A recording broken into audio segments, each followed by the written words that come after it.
Marlène Molines, dite Marins, bonjour. Alors, on est chez vous, dans votre atelier qui est un ancien couvent à Saint-Mathieu.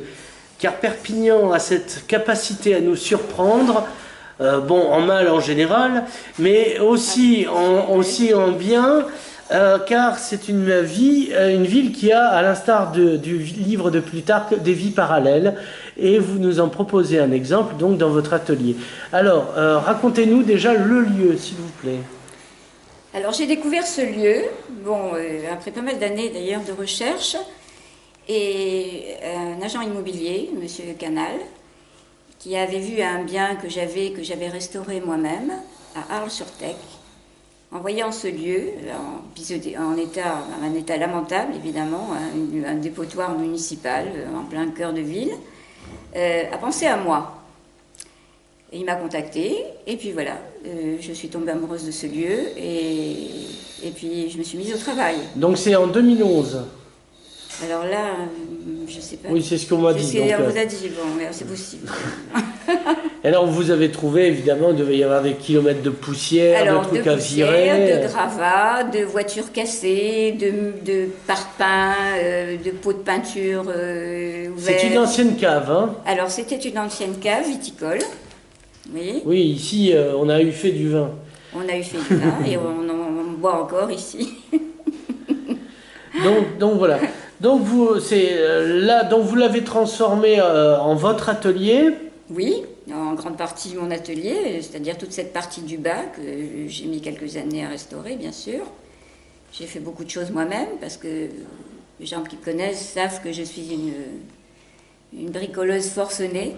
Oui, on voit l'installation. Puis votre fils, par l'entremise de qui on est arrivé ici. Il a été un peu plus disponible justement à ce moment-là, Ouais. m'a aidé de son mieux et je le remercie. Donc, la question, c'est pas depuis quand vous peignez, parce que j'ai posé la question hier à une peintre, elle m'a dit depuis quand vous avez arrêté de dessiner. Oui. Donc, eh bien, on peut dire que je suis née avec un pinceau et pas un biberon. Voilà. Voilà. Et donc, comment la peinture a évolué? Comment vous avez commencé à peindre et comment là maintenant on arrive à ce qu'on voit là? Oui, on va faire des ellipses, hein, parce que j'ai pas de bande. Bon, alors, toujours intéressée par l'art, la peinture en particulier. J'ai eu l'occasion dans ma vie professionnelle d'aller sur Paris, donc j'ai fréquenté les Beaux-Arts à Paris, les écoles de dessin académique. J'ai un métier que j'ai choisi, mais pas forcément volontairement. Alors c'est quoi Alors je suis coiffeuse de métier. D'accord. Et j'ai choisi ce métier parce que, étant originaire d'Afrique du Nord, oui. Et vivant à Oran, donc un peu pied noir, carrément pied noir, hein, avec des parents d'origine autre. Ouais. Catalan, donc on va le dire.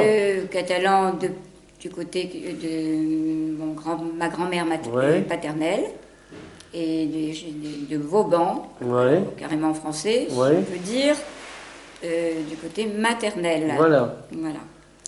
Bon, autrement dit, à l'âge où on se pose des questions sur son avenir, ou qu'on doit faire un choix pour un métier éventuellement, je me trouvais à Oran, en pleine agitation.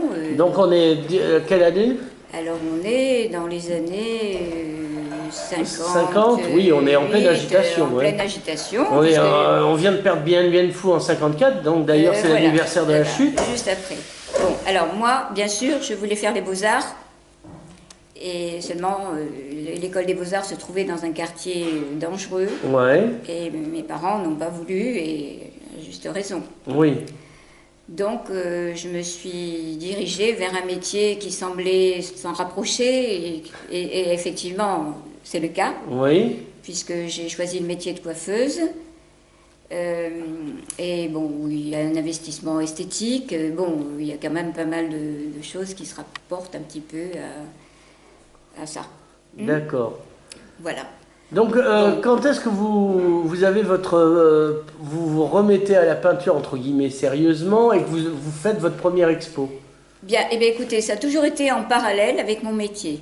puisque bon, après avoir fait mes études, etc., après avoir commencé une vie de famille, on peut dire, puisqu'entre-temps j'ai eu un enfant, etc., bon, je me suis installée à Mont-Louis, toujours un peu dans les ruines Vauban, enfin dans les... non, qui n'est pas les ruines, les remparts. Les remparts, oui. Dans les remparts, où j'avais récupéré des locaux, deux en fait. Un qui me servait pour mon travail de coiffure, et l'autre pour ma galerie de peinture. D'accord. Alors, donc ici, on l'a dit, c'est depuis 2011. Vous présentez demain, vous faites l'inauguration d'une expo qui s'appelle Le monde, ce cirque, rire de ce qui n'est pas drôle. Installation sur le thème de la dérision. Bon, je ne vais pas tout lire parce bien que sûr, mais voilà. On expliquera tout ça. Voilà, mais dans les épisodes précédents, c'est la combienième exposition? Eh bien, dans ce lieu, c'est la troisième. Non, attendez, je me trompe. La quatrième. La quatrième exposition. Donc ce lieu, et alors est-ce que ce lieu est connu des Perpignanais? Parce que c'est un lieu un peu magique là. Pas vraiment. Parce que d'abord, d'une part, la situation du lieu, quand même, c'est quand même carrément caché. Oui, hein. oui, mais comme tout à Perpignan finalement. Comme peut-être beaucoup de choses à Perpignan. Les choses les plus intéressantes sont cachées. Voilà, les choses sont intéressées. Bon, les choses les moins intéressantes sont montrées, le théâtre de l'Archipel par exemple. Oui. De plus, je suis une solitaire, une Ouais. artiste solitaire. J'ai beaucoup de mal à me faire connaître. C'est pas trop mon truc. J'aime bien travailler dans mon coin, Ouais. aller au bout d'une idée, et tant pis si on me voit ou pas, hein, parce que j'estime que, bon, d'abord, d'une part, je fais beaucoup de choses, donc j'ai pas trop le temps d'aller voir les gens, etc. Puis les gens sont pénibles, hein, Marlène, franchement. Bon, les gens, pas tous. Pas tous, mais bon, c'est le temps, je pense, en vérité, qui me manque. Ouais. Alors, cette exposition est composée simultanément de peintures et, enfin, c'est pas des sculptures, c'est une installation, voilà. C'est une installation ou une proposition, voilà. Ou on peut dire aussi une performance, mais bon, ça a l'air d'être un peu prétentieux. Ça veut rien dire, une performance. Un peu, oui. En tout cas, c'est de l'art conceptuel. Voilà. Alors, du coup, vous avez vraiment un concept, c'est bien structuré. Voilà. Exposez-nous le concept, Marlène. Alors, bien, ben moi, c'est simple. Voyez un exemple. Le monde, ce cirque. Rire de ce qui n'est pas drôle. Une idée, soudain, me traverse l'esprit. Et je me retrouve, malgré moi, suspendue à un projet artistique. Voilà, et l'aventure commence. Un va-et-vient entre réel et imaginaire, une longue période d'observation, d'écoute, de recherche. Et puis un jour, je me sens prête. C'est la deuxième étape. La deuxième étape, c'est la matérialisation de l'idée. D'accord. L'idée, alors construire une logique, un fil rouge qui va tenir tout ça, qui va donner cohérence, etc., et faire exister la création. Ensuite, ensuite, voyons. Oui, continuons. Non, mais n'ayez pas peur, on s'en fout, c'est rigolo, ça fait partie du truc. Ensuite, c'est même, ça donne du piquant. J'ai un trou, mais je vais... Ah, elle s'enfuit, regardez, elle s'enfuit. Voilà, hop, c'est Cyril qui passe devant torse nu. Voilà, parce que ça, on va le diffuser. Hein, donc, les lunettes aussi. Bon, voilà, comme tout le monde. D'ailleurs. Voilà. Oui, non, parce que c'est un peu technique. Oui. Bon, ouais, alors, est-ce que ça se trouve ça?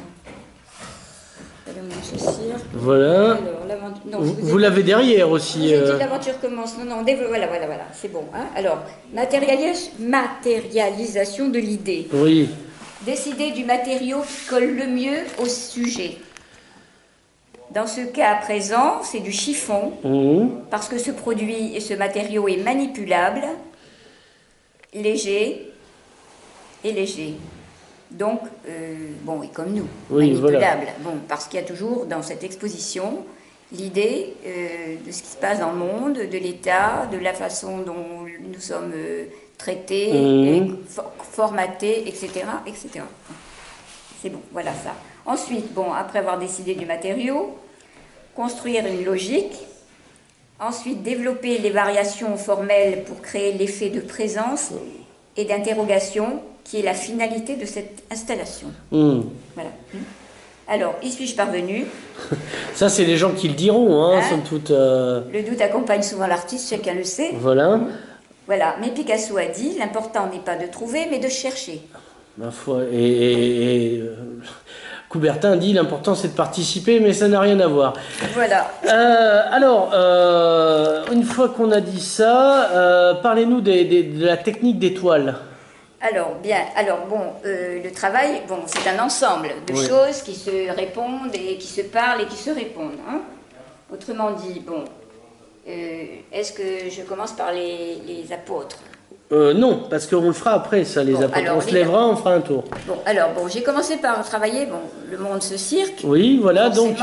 Des acrobates. Voilà. Hein, des acrobates. Alors, une série le quatuor, bien sûr, 4 tableaux, d'où 4 quatuors, en gris. Ouais. Une technique, papier marouflé sur toile, dans l'ensemble du travail. Hein. D'accord. Voilà. La série grise, c'est une technique mixte, cire, pigment, craie grasse, fusain. Une technique qui s'adapte, qui a un rendu très intéressant pour donner et la légèreté et le mouvement. D'accord. Voilà.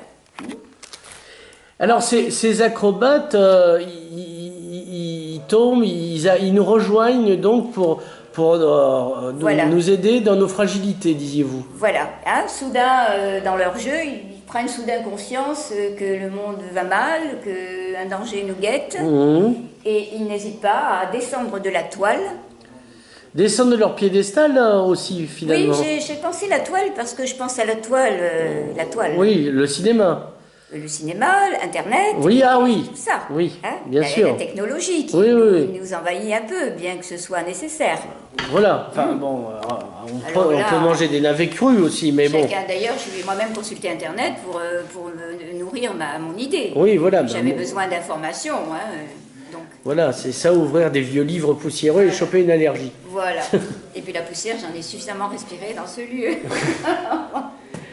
Donc voilà. Alors on va faire une pause et on va se lever et faire une petite balade autour de vos amis les apôtres, les 12.